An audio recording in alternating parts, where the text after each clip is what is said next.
All right. Welcome to the Love and Freedom Podcast. We are so excited to talk today. I don't know if excited is the right term. We're going to talk about narcissism. But we're doing this through the lens of contrast between narcissism and love and freedom. And so what we want to do is sort of frame the whole discussion, because there are a billion different things out there online about narcissism. And it's a word that gets thrown around a lot. And so for our purposes, it's going to be important to, what's the word I'm looking for? Quantify. Distill down everything to the framework in which we want to talk about it. And so, I want to say, when you say, I don't know if excited is the right word, the reason that I would say I am excited is because there is so much freedom that comes with being able to know things for sure. And, for when you love someone, you want them to be the fullest and best version of who they are. And a lot of the things that we've talked about and are going to be talking about in this episode and other episodes are things that we've discovered throughout our relationship that needed to be fleshed out, dissected, and understood so that we could know how to live in relationship with people who might be behaving in these ways. So it's exciting because there's super helpful information that will be in this podcast that hopefully is applicable to your life, to someone maybe that you love who's struggling with some of the same questions, that it's stuff that you can take and actually apply.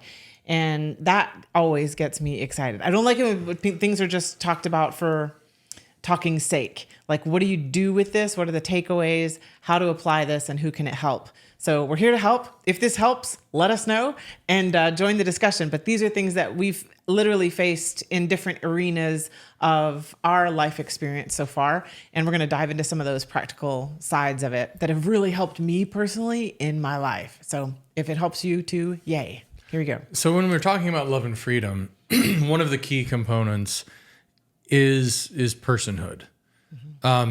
You in any relationship, you've got to be an individual and differentiated from the person that you're having a relationship with. Yes.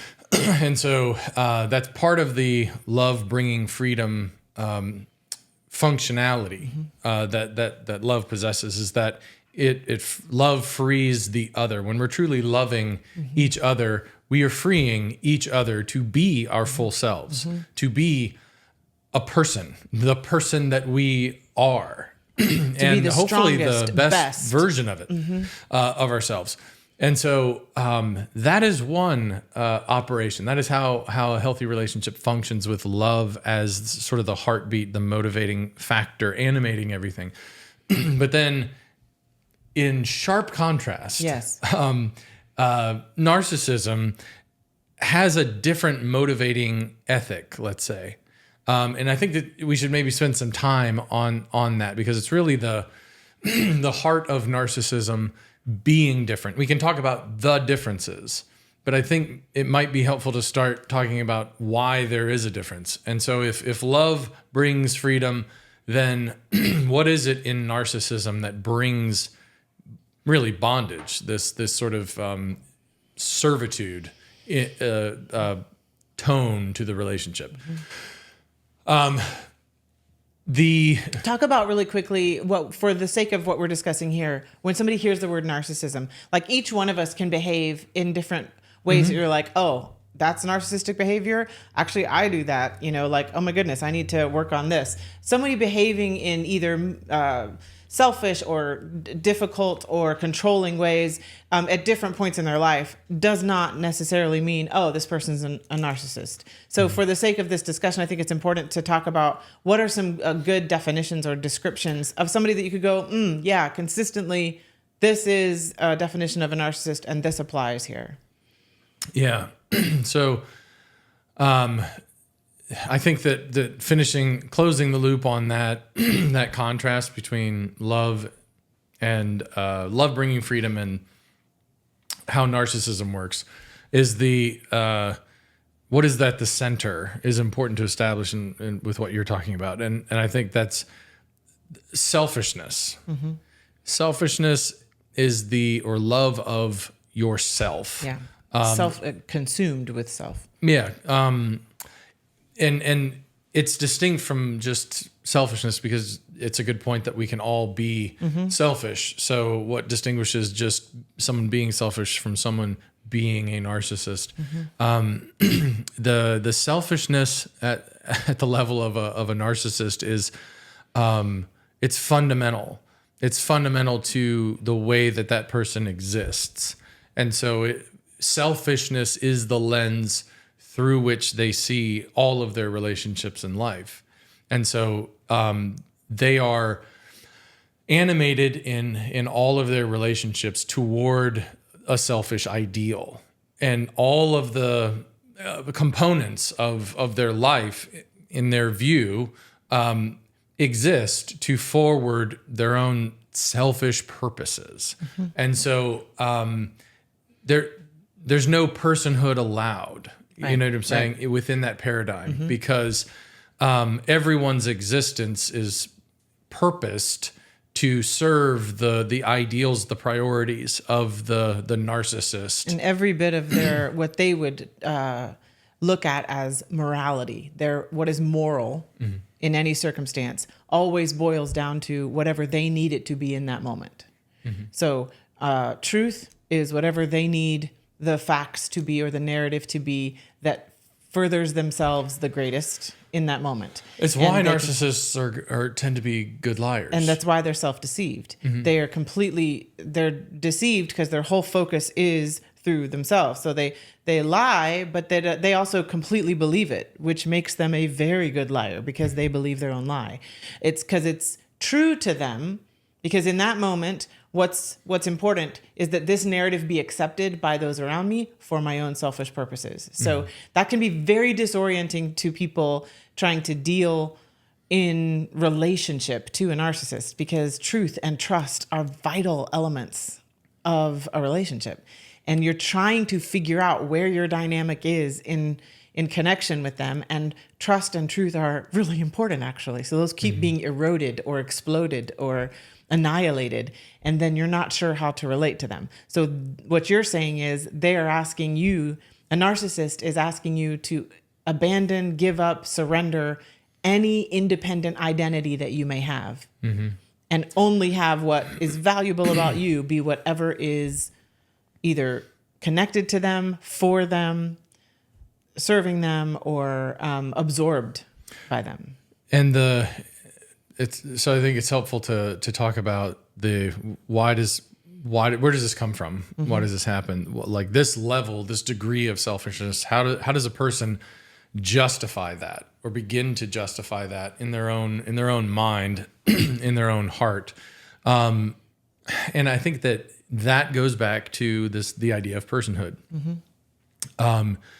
And this is a well-known idea, but the fact that trauma or tragedy or abuse of some kind can often be the thing, the catalyst, let's say, that begins narcissism in a person's life. There's something deep that justifies to the narcissistic person this level of selfish approach to life. Yes. It's like, well, I wasn't protected, so I need to protect myself. So there is nothing that is more important than my own self-protection or self-advancement. And it's like once you kind of get wherever you get on this merry-go-round of selfishness, whether it's self-protection, self-advancement, whatever aspect of selfishness, you get on, and then you're on the ride. And then you quickly become invested in more than just self-protection. It becomes the advancement of your own selfish priorities, your preferences, whatever. So there is this like kernel at the center of this, or this grain of sand that the narcissistic pearl forms around, if you can phrase it that way or look at it that way, that there's a wound that is this used as this deep justification that I think for a lot of narcissists, they feel helpless about. Yeah. They're unable to recover from this. And so instead of recovering from whatever wound they sustained, they kind of they cover it up. They construct construct protection around the wound, but the wound is always still there and still fresh.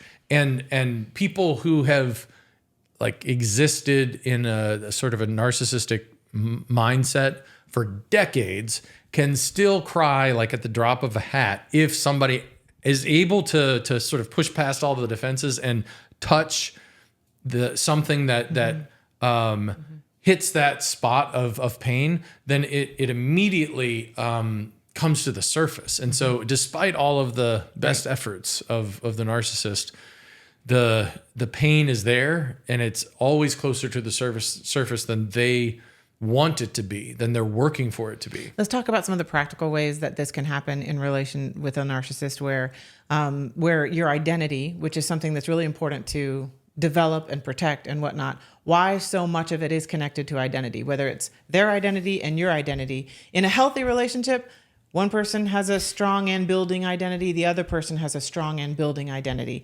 And in relationship to each other, you're trying to help each other be more and more sure and free and certain and strong in your individual strengths. You celebrate the individual strengths. You make allowance for the weakness. You love each other through, which helps you stay more confident as you grow in your individuality. That's a healthy relationship. That's healthy understanding of identity. And your desire for other people is for them to have those greatest things. Even if it's not in your closest relationship, in any relationship in your life, you're focused on seeing and celebrating the strengths of others and relating to them in an open way, right? Where they can try to be safe enough to fully express their own transparency and their own vulnerability building trust, and all of that, right? Healthy relationship description.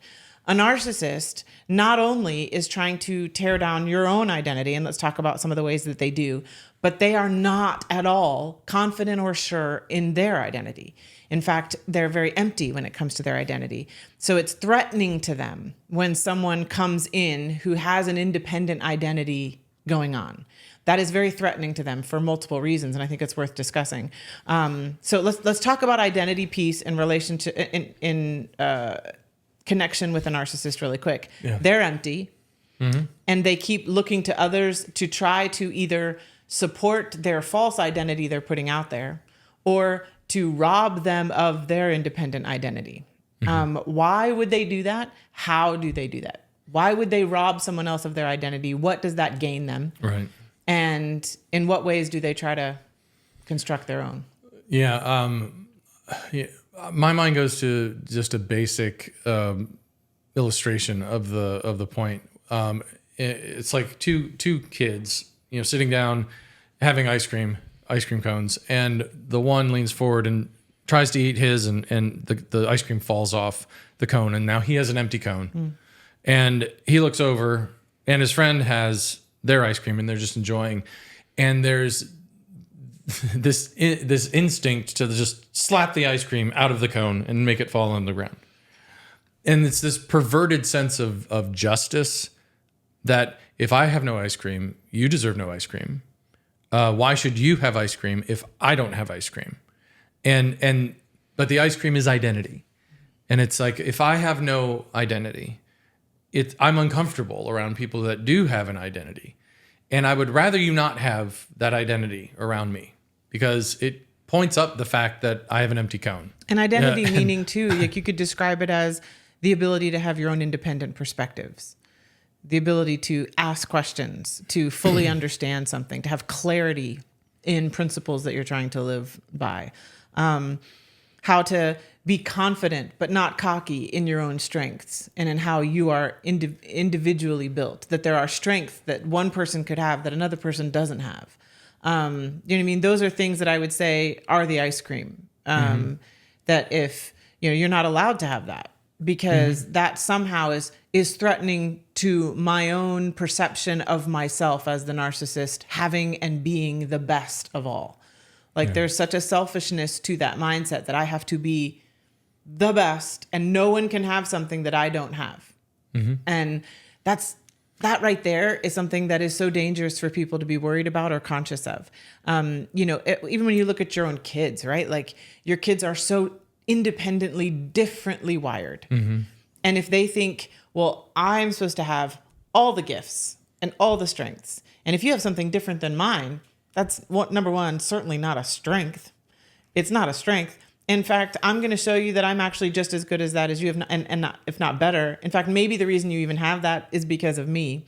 Like there's all of these things that need to point back to the narcissist. And so, I feel like that's an element that's important to know if you're wondering why you feel a certain kind of way about someone else. And how it answers the question, what does the narcissist gain from that? It's like, well, they're gaining your loss of that. Yes. If that makes sense. That's right. It's weird to think of it that way, but that, to have somebody else's loss be someone else's gain. But it's like the fact that I don't have to deal with the presence of all of those things in somebody that's near me.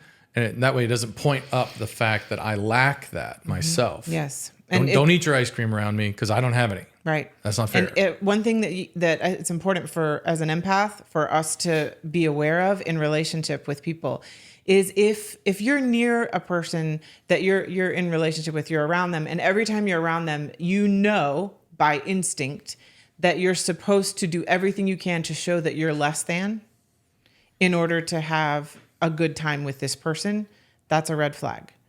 If you feel innately, I need to point up my own issues and my own weaknesses, and the tricky part about this is it can be easy to say, but I want a relationship, so I want to be vulnerable.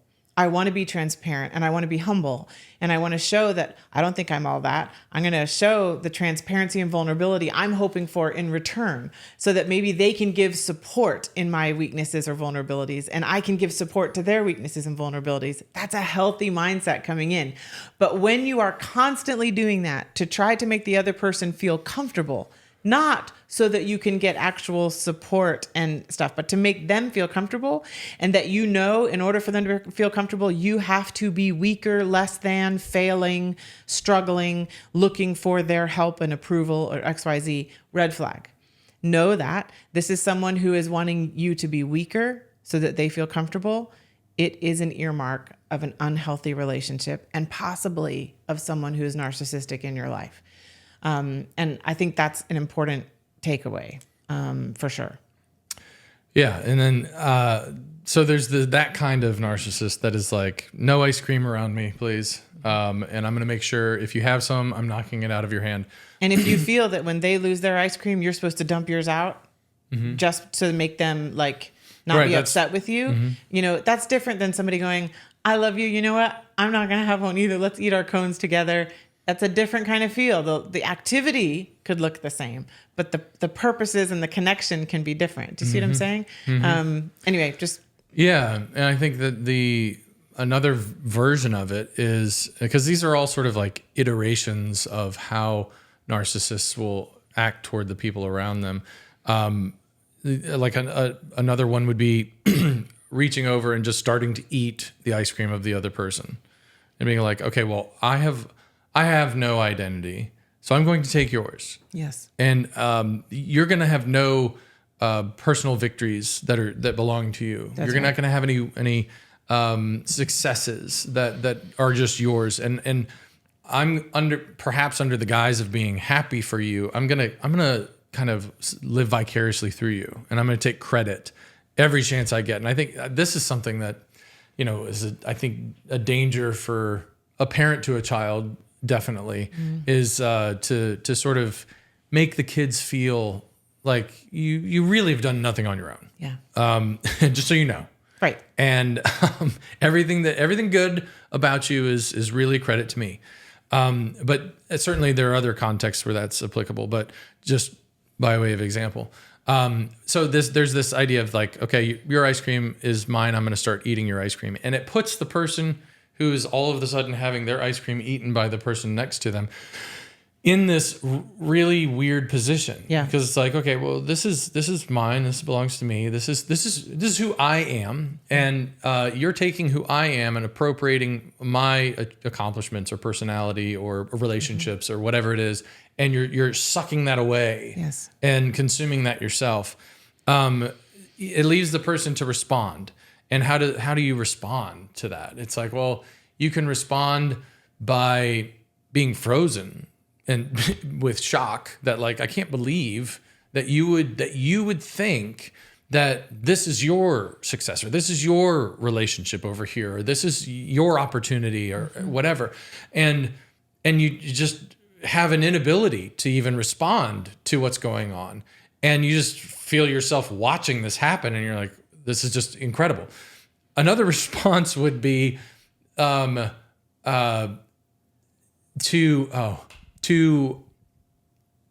Well, while you're thinking of that, I want to say that the narcissist will also say to you, if you balk at them eating your ice cream, which is taking your identity, if you try to speak up for that, they tend to take an activity where then they will shame you for it. They will call you selfish, they will call you rebellious, they will call you uncaring, you're not sharing, or you're not acknowledging, whatever it is. They would put that in there where there's shame for you, that if you're not surrendering immediately, for them to take, steal, use, adopt and absorb your identity for themselves. You resist that, then they will tend to shame you for something that actually isn't shameworthy. That's very important to know, because they will use terms that have wrong definitions about your activities when you are protecting things that are very sacred for you to maintain. Maintain those sacred things. Do not adopt or believe wrong definitions of who you are and what you're doing and why. It's very important, because this has to do with a fundamental thing of you being an independent person, an independent human in this world. Your identity is very important. So when you're in that position and the narcissist is taking what belongs to you and you're frozen by it, typically like the vision of the kids eating the ice cream, sometimes the kid that has their ice cream eaten, it's a shock at first, then it turns into them bursting into tears.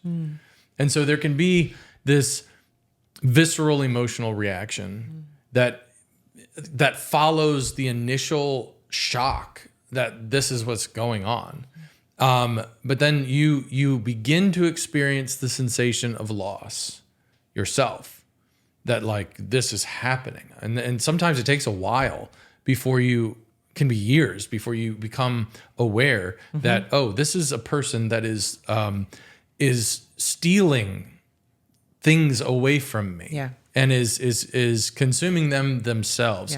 Yeah. And then when you become aware of that, then you sense the loss of it, because a lot of times that's retroactive loss in that sense, where it's like, oh, I thought you were participating in my life because we had a real relationship. I thought you were just genuinely interested in what was going on and happy for the successes. And you've been vulnerable with them. Yeah. You've probably shown them parts of yourself that can be scary to show. You've taken risks in what you've shared, and they're taking those things and suddenly using them against you, and trying to publicly shame or embarrass you with those things. Like they use any of those things as tools, as power tools, and they're filling their tool belt with every vulnerability that you share. So when you start to realize that, normally it happens when they turn around and hurt you with those things, it's so deep, because it's at a vulnerable, exposed spot. So when we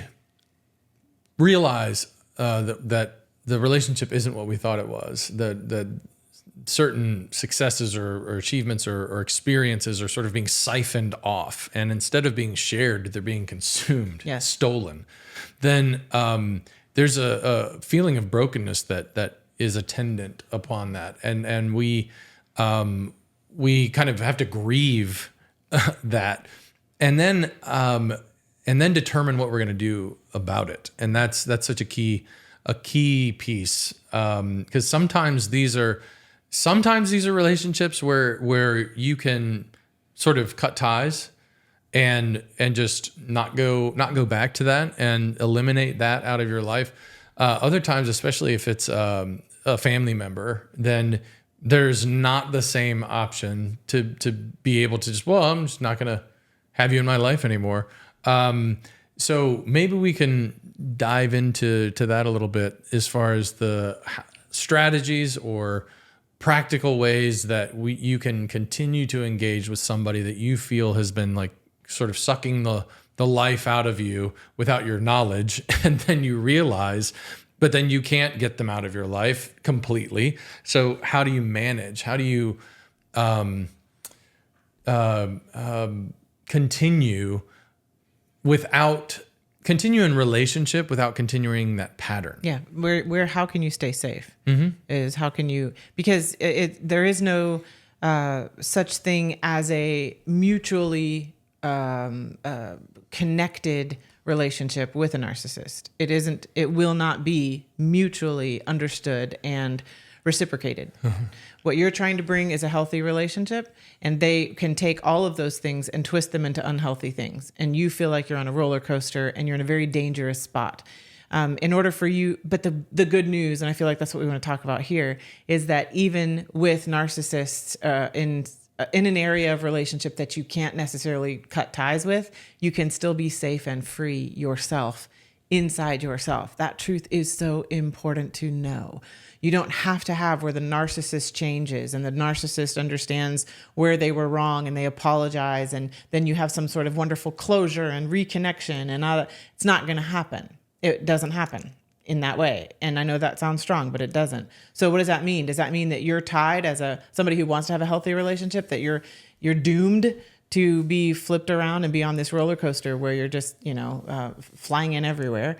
No, you can have stability, but you have to understand first how sacred it is for you to learn your own strengths, identities, thoughts, motivations, perspectives, and that you grow in the health of those.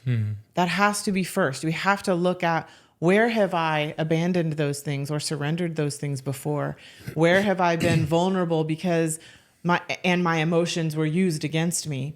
It can't just be, well, then I'll never share my emotions again. There's a learning curve where you have to learn how to recognize, and I think you've talked about this to me a lot, who are takers and who are givers. And if you're going to be emotionally vulnerable, you have to know that it's with someone else who is also a safe giver. They're going to be vulnerable in return. They understand the precious value of the vulnerability that you've shared with them, and they're not going to take it and use it against you. And it's important to see kind of the earmarks of the givers and the takers, I think, first, or maybe that's secondarily. You're developing your own identity in the meantime. A quick story: when we were first dating, there was someone in my life who had spoken into something and said that my motivation was a certain thing in a situation. And I, at that time, was very accustomed to believing a certain thing. And the thing that I believed was, anything that I might think about myself is actually wrong and probably deceiving. Like, I've deceived myself about certain things. So I can't really trust my own thoughts about my own motivations and what I'm doing. And it's helpful that someone else speak into that. And if somebody else is speaking into that and saying that they see X, Y, Z, I'm super thankful for that, because then they're seeing something that I haven't seen, and I can work on this, and I can change, and I can, repent of those things. And so I was talking with you, and I was saying that this person had seen something that I had done and told me that it was, a prideful thing and whatnot. And I was trying to find that and get rid of that in my life. And you just said to me, well, was that your motivation? And I was like, what are you talking about? Like, if I am doing these things in pride or in some sort of bad motivation, I need someone else to be able to see that in me. And so them saying it means it's there somewhere, and I've got to find that and get rid of it. And you just ask again, but was that your motivation? And I was like, that's the wrong question. Like, that doesn't matter. Clearly, yes, it was my motivation if that's what they're seeing, And then your perspective was, maybe it's that person's motivation. Maybe that's how they would see it. That's their perspective of it because that's how they maybe are. But I don't think that necessarily means that's what you were doing. And I got very defensive of the person to you and basically told you to back off. And, I got very defensive. And so we ended the conversation. I go to my place where I was staying that night, and in bed, I was just like thinking through the conversation. And I came back to you the next day and I just said, say it again. And you were like, what? I said, say what you said again from last night's conversation. And you just said, only you can know whether or not that was your motivation. It's between you and God. Nobody else can speak into your motivation in that way. They can see your actions. They can see things like that if you've taken an action that's concerning, but they can't claim they know your motivation more than you do. And I'm just saying that to you. And that was a moment for me of realizing this is a sacred area that I need to hold as sacred.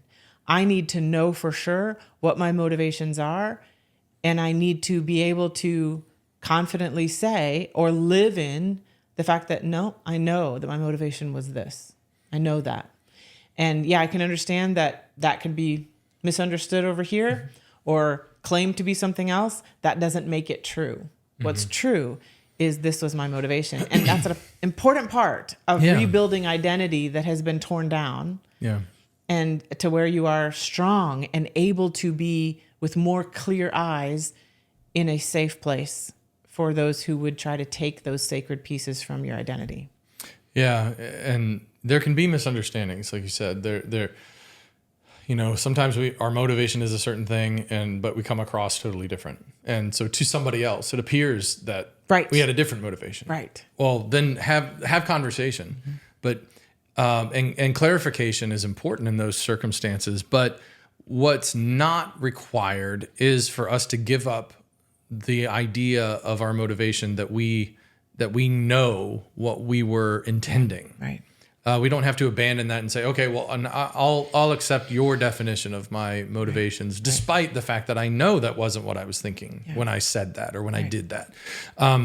So yeah, holding on to that is part of your identity because our motivations are tied to who we are.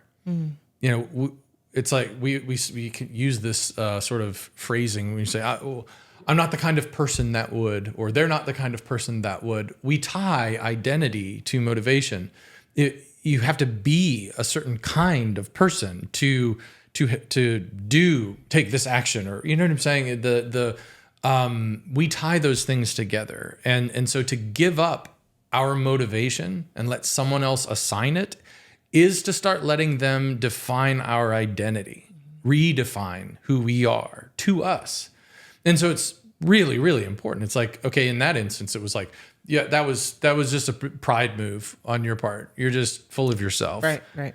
And that's redefining you. Yeah. If they get to redefine your motivation, then they get to tell you a part of who you are, rewrite a part of who you are. You are the kind of person that would do this or have that motivation. And it creates a very real fear that without that person constantly present to define for you what your motivations are, that you could be messing up all over the place and never know. You could be just a horrible person without this person either giving assent to or giving approval of or giving correction to whatever it is that they somehow see in you that there's no way you can see without them. Because that's really the truth of the dynamic, if it's true what's going on here. If it's true that you can't see that in you, right? And that they only can. And that if you're saying, boy, I don't find that anywhere, and they're like, well, that just shows how bad it is. That just shows how you're really blind.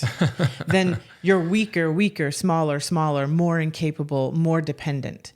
And it is the goal of the narcissist to have you completely dependent on them and for their definition of you. Of you, and therefore all of the power dwells with them. And I don't mean good, caring authority where they are out to serve and build you from whatever position they have in your life. I'm talking about regardless of the position that they should have, whether it's on paper like a boss or, an older sibling or a teacher in your life or a parent or any sort of mentor or something like that, regardless of those kinds of titles, where it's somebody who is put in those positions and can from those positions serve you in building who you are in strong ways, right? So they can speak into things that maybe you didn't realize were coming across in a certain way. And you say, oh, I didn't realize. Oh, okay, I see that. And there can be healthy interactions like this, right? And that's why it can be so confusing as you're listening to somebody who speaks authoritatively about you to yourself and you're wanting to grow. You will go towards it and you're like, this is so helpful. My goodness, I didn't even see these things in my life and they're seeing them. And it can start in small things where you feel like it's growth for you. And then you get in so deep that then you're realizing I have relegated any perspective of my own. I've checked my own independent thinking at the door, and I have only adopted this now new list, paradigm, whatever it is that they have come up with that's actually only located within that person's mind. It's not located anywhere else for you to verify. There's no one else seeing those same things unless they are also under that person's control. It's an interesting dynamic to watch. You know what I mean? To try to interact in a healthy way and then get yourself to where you have lost your moorings. That's why it's so key. Love and freedom. Everyone in the relationships need to be as independently, have an independent identity as strong as possible and not be afraid of that. But then collectively, we see truths that we are all, for lack of a better word, submissive to. The truths of healthy relationship, the truths of how to serve each other, how to be grateful for each other, how to be celebrating each other's uniqueness and strengths. Those principles we're all subservient to, which help to build each and all. And one thing I want to say about that specific situation that we dealt with in your life is that what stuck out to me about what this narcissistic person was saying to you in trying to redefine you by rewriting your motivation is that they were saying that you were prideful in your actions, egotistical or whatever. And you were so introspective about it. You were immediately like going through this self-examination process of like, boy, I really must have a problem with pride because like I don't even see this about myself. But it's like, wow, no, actually, the kind of person that you are is that you're so willing to examine yourself to see if you have some sort of flaw in how you're relating to other people, that you're willing to take somebody else's word for it above your own opinion. That's not the disposition of a person who has a problem with pride. And that just jumped out at me where it was like, well, if you really had a problem with pride, you wouldn't be, taking this detailed inventory of yourself, looking for where you have pride. And what's so tricky about it, it's like this two-edged sword that they plunge into you. Because if you come back and say, no, I didn't see that there was pride there, they're like, I know, because you're so pride-filled, you can't see it. You just feel that there's nothing to do but say, I am a hopelessly stuck, pride-filled person. Yeah. And I just need to proclaim that louder because I don't even know it. I'm so pride-filled that I don't even see my own issues. And it's important. Another thing that's important with identity building and in relation to a narcissist, it's important to not accept as true things that they claim that you do. How do I say this?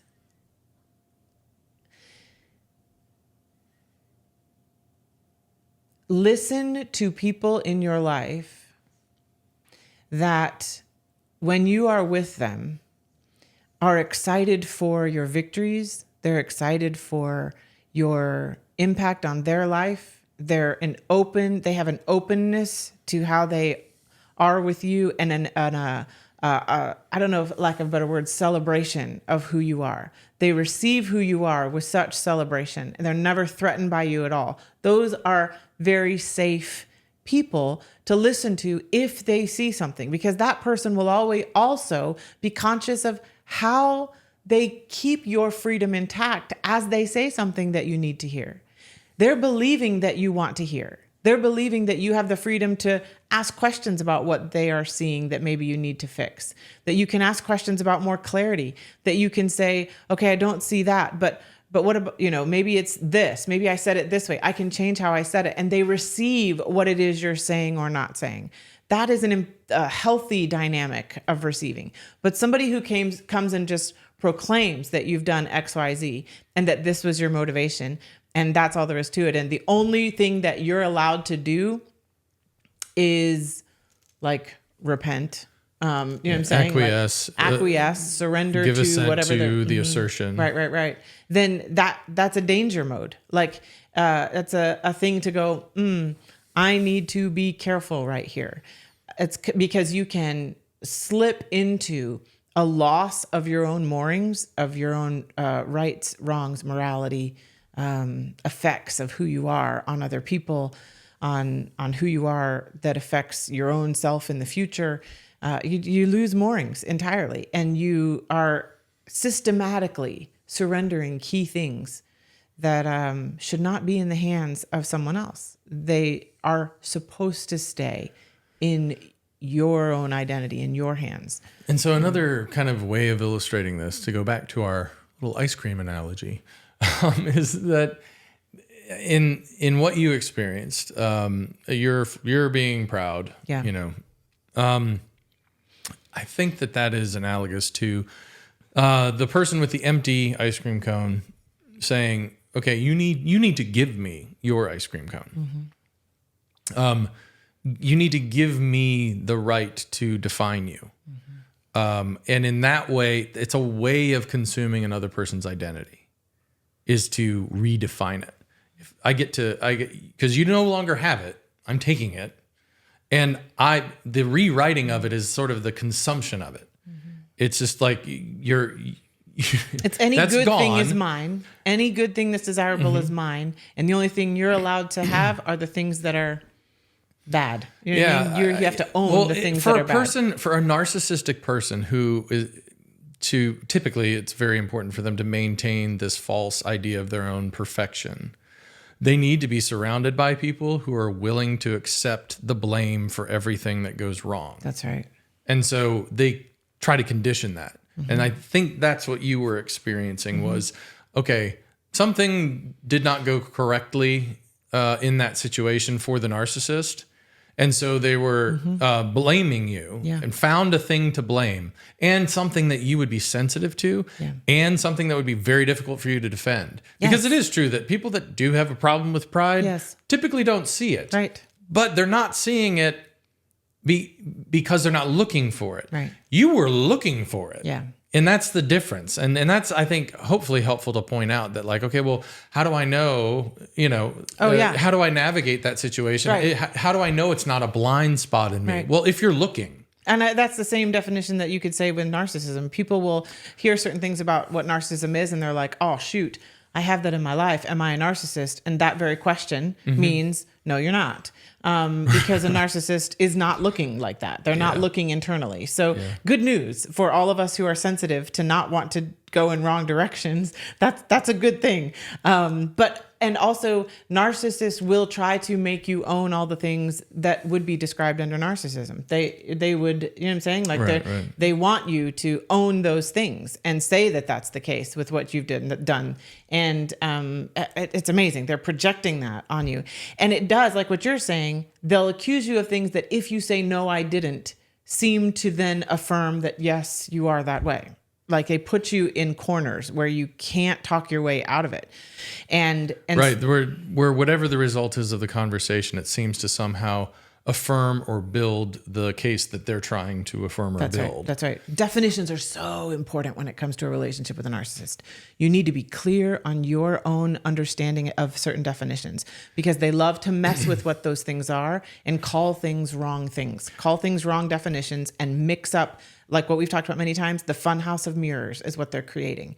They're trying to distort certain things that, yes, that's a mirror. No, it's not a mirror.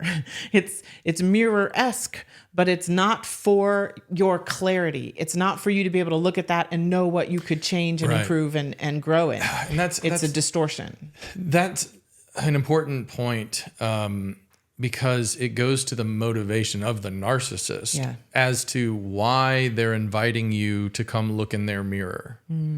Like, they want you to be vulnerable with them, not so that they can present you with an accurate picture of yourself, or help you understand more of how to make a decision, or a direction to go, or something to avoid, a friendship to build.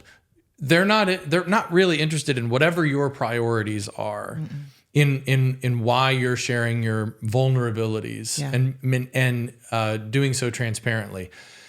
What they are invested in is they need to know what the picture is, so that they can know where to distort your identity, so that you believe precisely the false thing about yourself that they need you to believe in a given moment. You know what I mean? Like, in that given moment, the narcissist needed you to believe that you were coming to them and asserting something in a prideful way. Well, so that they didn't have to deal with the credibility of the argument. If you're making a suggestion and you're doing it in pride, it doesn't matter the quality of the suggestion. They don't have to deal with the quality of it, and they can dismiss it. And if you're trying to speak up in relationship to say, hey, this is who I am in something, or I'm not this, that it's important that they find the way to stop that from happening, because you're not allowed to have your own identity. You're not allowed to have your own perspective. They need to have all of that power. So it's them saying that is pride-filled makes you stop standing up for something. Here, for instance, let's say you came up with a great idea in a group dynamic at your work. You came up with a great idea and you said it to your coworker. And the coworker in the actual meeting is the one that verbalized it out there, right? And yeah, it was a great idea that you had. And as soon as they verbalized it out there, they didn't say that you came up with the idea. They just said the idea as if it were their own. And the whole group was like, oh, that's such a great idea. Thank you so much for giving that into our business here. That's a great idea. And if you go to that person and you're like, hey, that was my idea. And they turn to you and they go, oh, aren't you so cocky? Like, aren't you so full of pride? It's got to be all about you. You always have to be credited for certain ideas. Anybody could have come up with that idea. Anybody could have done that. If you speak up because that was something that came from you and you contributed that, it's not wrong to say, hey, dude, I contributed that. That was from me, and you just took that credit. That's not pride-filled, but they will define it as pride, so that then you go, I don't want to be pride-filled. That's right. It was a good idea that helped the business, and that's really what matters. It really doesn't matter whose idea it was, so I just need to not. They've taken from you in multiple ways. One, they've taken from you to throw the idea out there as if it's their own ice cream, right? They've thrown it out there. And they have succeeded in putting you back down in a doubting of your own strengths, of your own motivations, of your own giving, of your own generosity with your ideas. They have encouraged you to be more in your shell. So this is just a small example of how this can play out. It's not cocky or pride-filled or whatever to say, hey, that's my idea. That's my idea. I just need you to know that was my idea. And it didn't feel good for you to put it out there as if it were yours.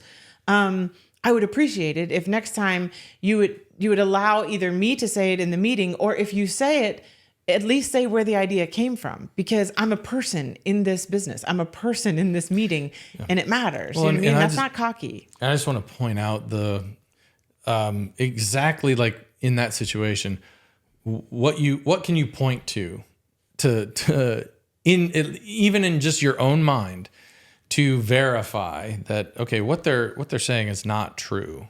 That specifically, what does it matter whose idea it is? Anybody could have come up with that idea. The important thing is that the company or the business is moving forward and that this is going to help. So maybe you should stop being so selfish about who gets the credit, and we can focus on the project at hand. Okay, well, you walk away from that conversation and you go, okay, well, why was it important? It was important enough to them to take the idea and say it without giving any credit for it. And they were willing to take the credit in the group dynamic. So if the credit doesn't matter, then why were they willing to accept the credit for the idea? Mm-hmm. Evidently, it does matter. It just what matters is that it's their credit. Mm-hmm. Like their actions. By their actions, they took the credit by saying the idea. And to then afterwards say, look, you're making a big deal and insisting that you get the credit. That is as if that is outlandish. Mm-hmm. No, what's outlandish is taking somebody else's idea, putting it out there as your own, and accepting the credit, and then criticizing that person for having a problem with it. Yeah, for saying, hey, that was mine. Yeah. Then it's my point is the hypocrisy of saying, why are you so concerned about who gets the credit? No. I'm not the one that's concerned. I'm pointing out that you are so concerned with who is getting credit that you're willing to steal ideas. Mm-hmm. Mm-hmm. That is a problem. Mm-hmm. And it needs to stop. Mm-hmm. So I think that it's just... And they can turn it around and say, you're so narcissistic, it has to be all about you all the time. Right. Like the narcissists themselves are so good at that. Yeah. Where then you're just like, well, I guess I just need to not say anything about it and just be glad that it goes on. Yeah. And they will keep you in that place. Like that. Mm-hmm. But you have to, in your own mind, go, this is dangerous.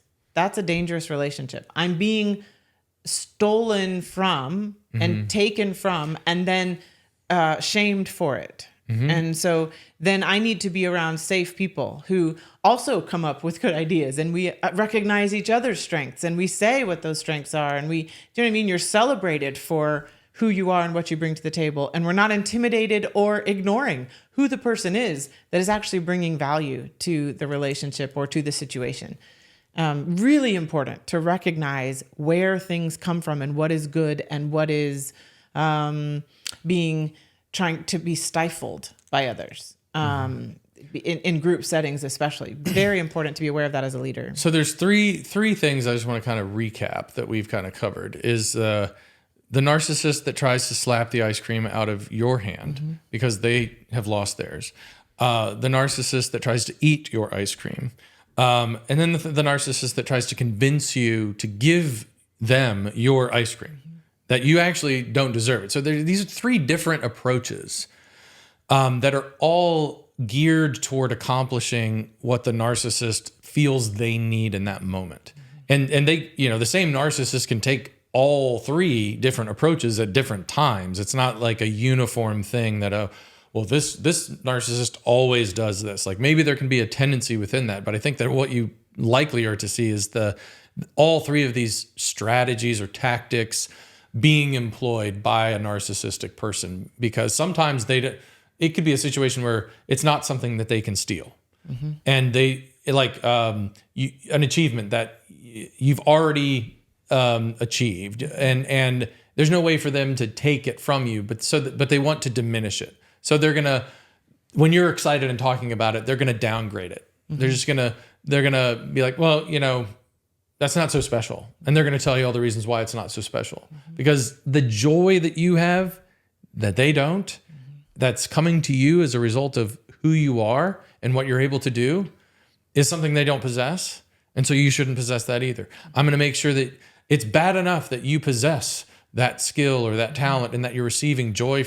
That you're receiving joy from it is like a step too far. And so it's like, because you don't deserve to have that joy. No, right.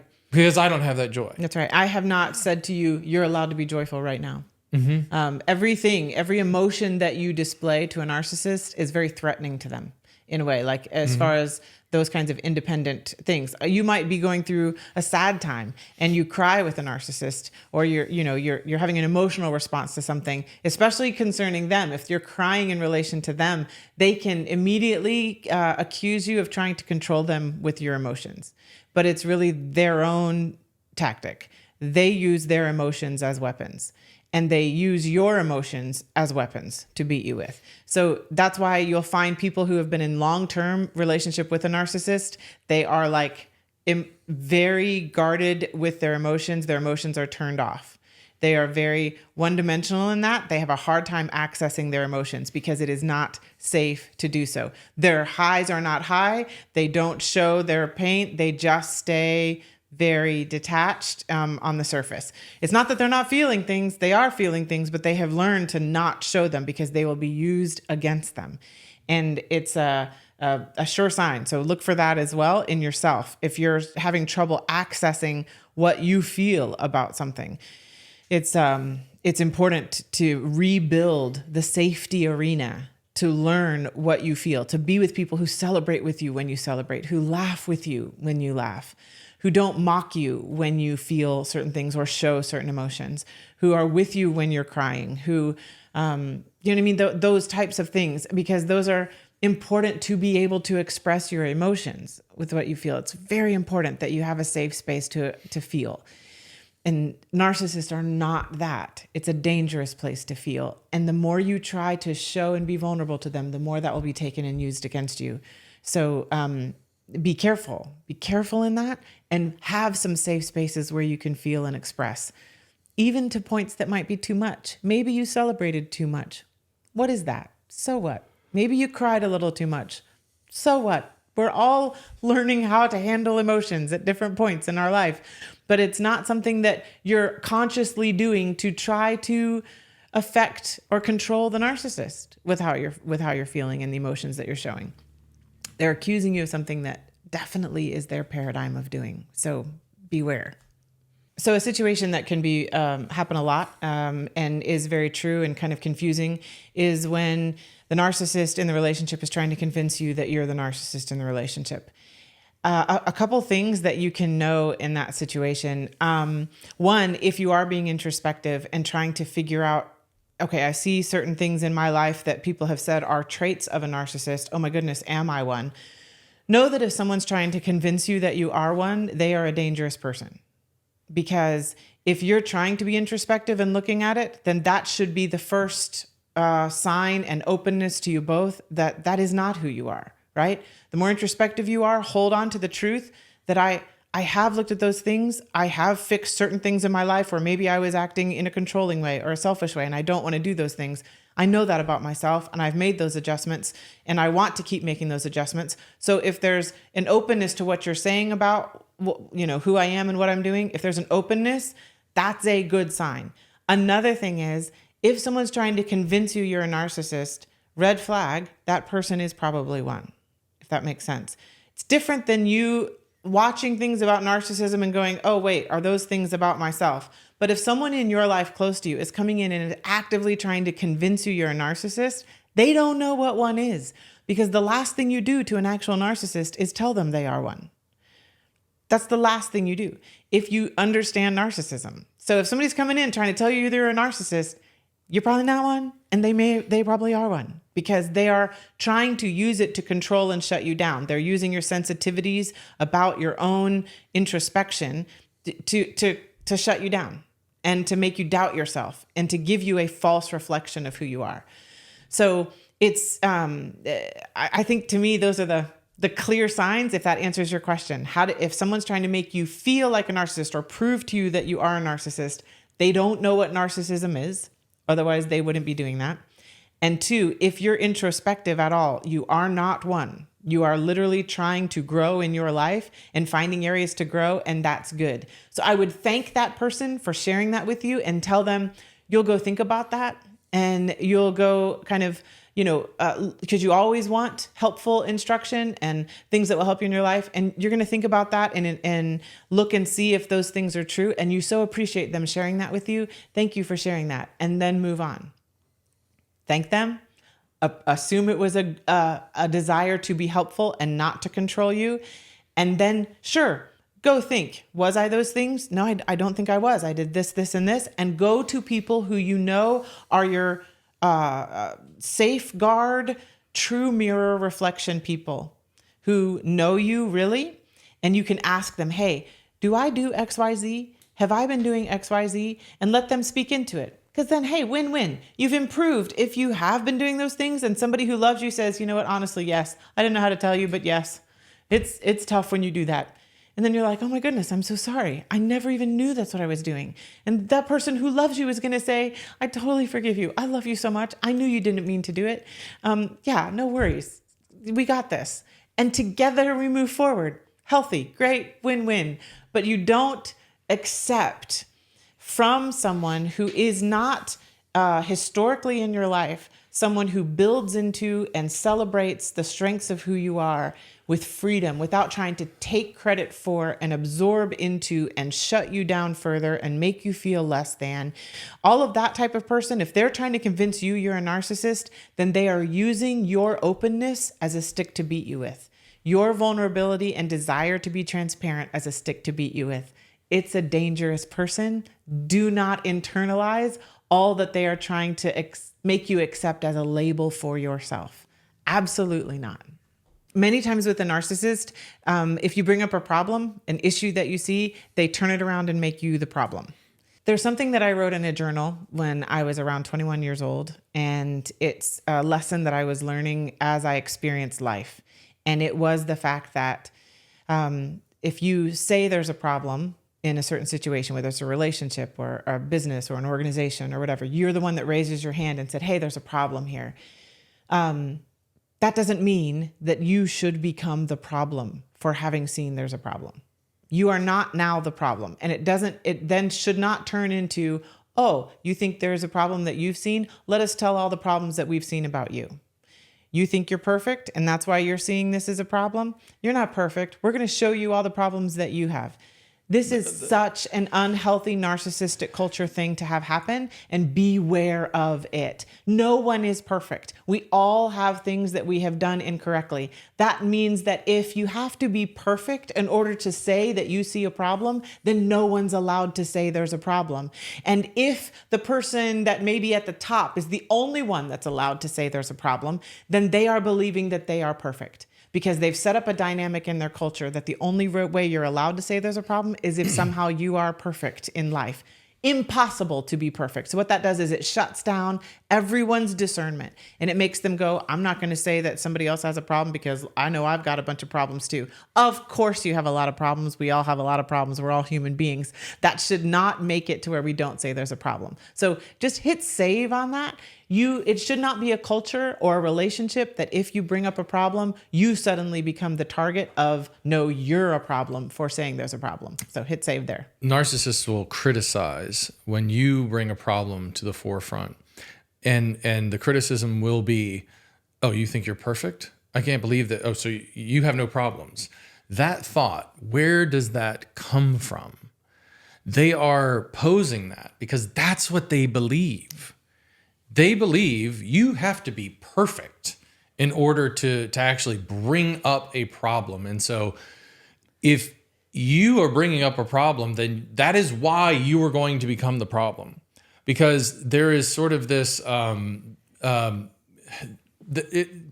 about real problems is not allowed.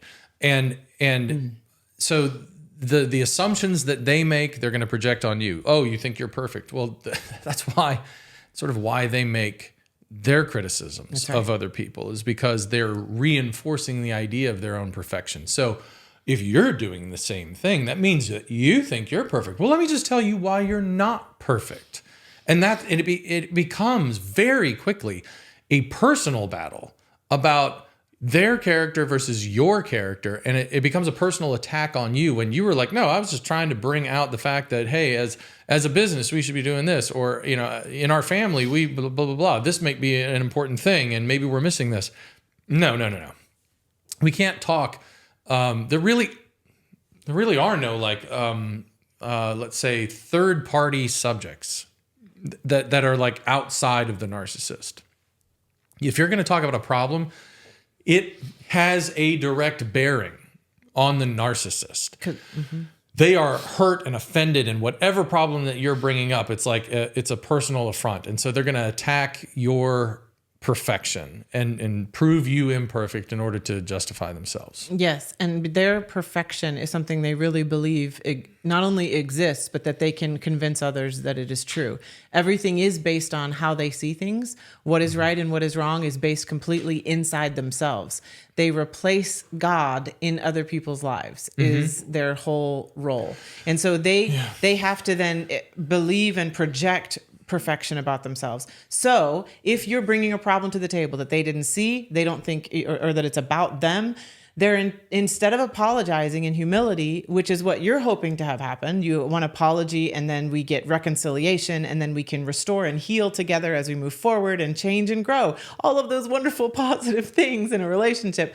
But when you bring up a problem to a narcissist, instead, their only avenue of response is they will spend so much time and effort to look throughout your entire past and every other thing about what you've done to throw in your face things you've done wrong, things that you have failed, things where because they have to undermine what they think is the platform of seeing that there's a problem. And what is that platform? It's perfection. So it just turns into, I'm going to show you that you're part of a problem. You have caused a lot of issues in here, and you are so low and base, you better not ever raise your hand again, because how can you? Who are you to say these things to us? Those kinds of things are so intimidating to sit across the table from or in the same room of. It's so shaming and embarrassing, because they will bring up all the things sometimes that you've shared with them in vulnerable moments, even things that you've shared that you appreciate about them. They will use those to say, well, before you said I did this, this, and this. Were you lying then? When are we to trust you now? Like, how are we supposed to know what you're like? They'll use good and bad of vulnerable things you've shared with them. And it is a scary and damaging experience to go through, to where you will, in order to stay in any kind of safety in relation to this person, you will become very quiet, and you will become very subservient, and you will become very, whatever you say, that's right. That is true about me. That is true about me. I am so sorry. I'm sorry again. Please forgive me. And you go back to being this surrendered posture. And it's back to, you are perfect. I was wrong. Wow, I won't do that again. And you've surrendered more of your identity. You've surrendered more of your independence, love and freedom. If you are not feeling free, and if you are not feeling love, pay attention to those things. Talk about them in a relationship. If they get fixed and healed, we've moved forward. If you get turned around and your vulnerabilities are exploited, be careful. It's really, really dangerous area. And if you are in a relationship with a narcissist, and especially if you're in a relationship, group dynamic with a narcissist, that is an environment that will be full of unaddressed problems, for the reason that the narcissist is prohibiting problems from being brought to the table. Because the narcissist is going to insist that anyone who brings a problem to the table is asserting their own perfection. They will discourage, by that assertion, they have to undermine. They will discourage then anyone from bringing problems to the table. And so people will stop bringing problems to the table. And that affects an environment and a culture. It affects a group dynamic, and the group dynamic will suffer, and it will suffer dramatically and quickly. And for a long time, typically it will languish in this state of like, that was a problem. And I guess it's always going to be a problem. And every time this situation occurs, this is going to be what happens. This is if you can catch yourself. You're like, well, I know what's going to happen now.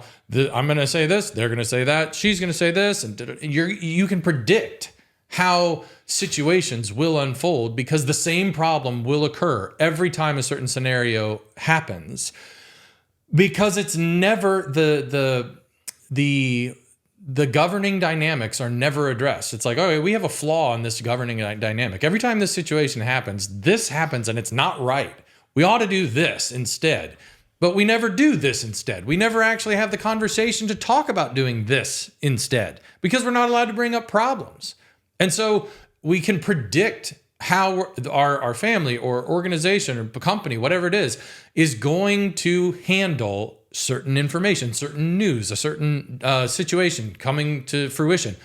And you can just anticipate all of those things. So if you're in that that's one of the hallmarks of, if you're trying to diagnose, like, am I in relationship with a narcissist? Well, how many of those problem situations can you anticipate with a great degree of accuracy and spot the flaws that are going to be active in each situation? Well, the higher the number, the greater the likelihood that you're in relationship with a narcissist somewhere.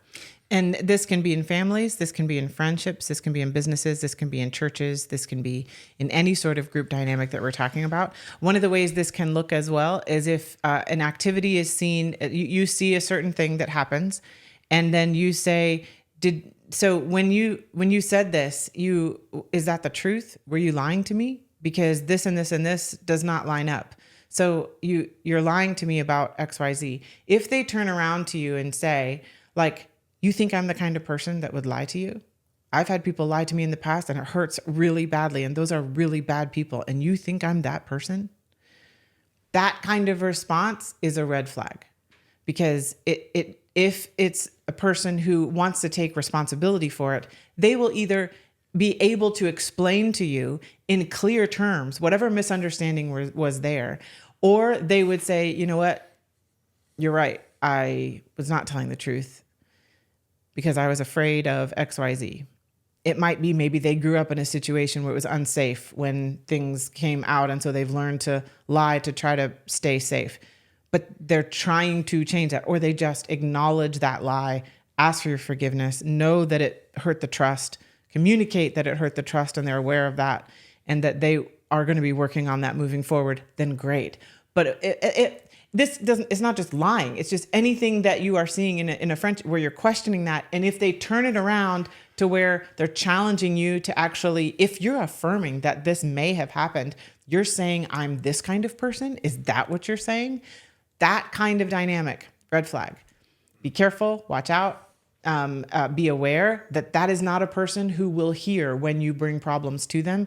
It is pointless to try to make them be held accountable to those problems. And that is a difficulty with narcissists, right? Like, you want to hold them accountable for the things that they've done. You want, because you feel like there'll be some sort of closure there. That is an empty, endless tunnel that you'll be running down and never get to the end of to see the light.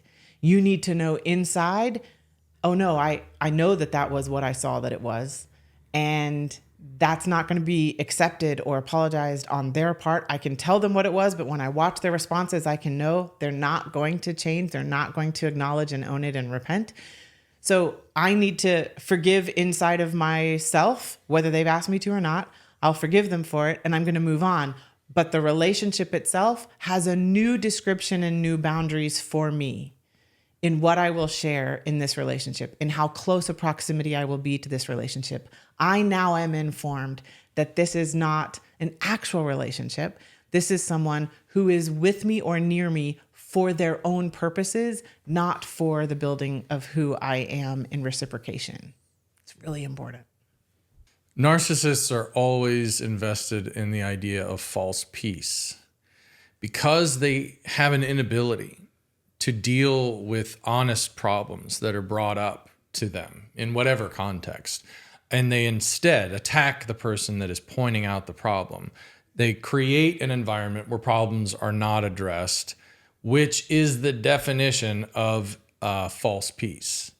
Instead of addressing problems, it is more important that we have this mutually reinforced pseudo peace that hey, there really are no problems.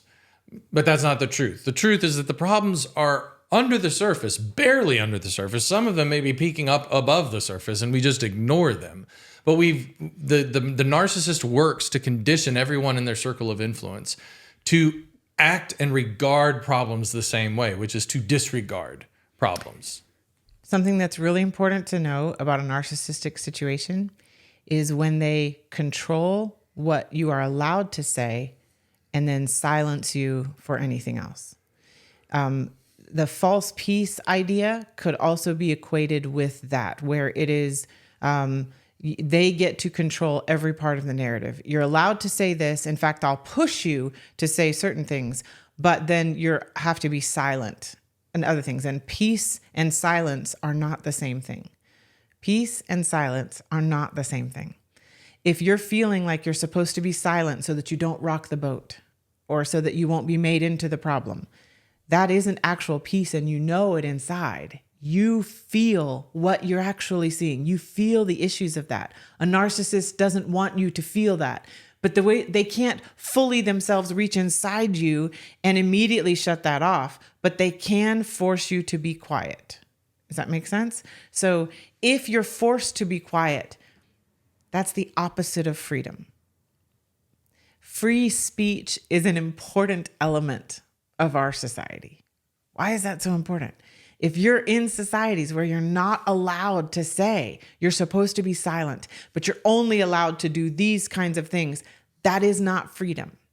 That is controlling you. That is somebody who is trying to use you for their own purposes. You're only allowed to say what they say you can say, and anything that you see that is an issue or a problem, you're not allowed to say.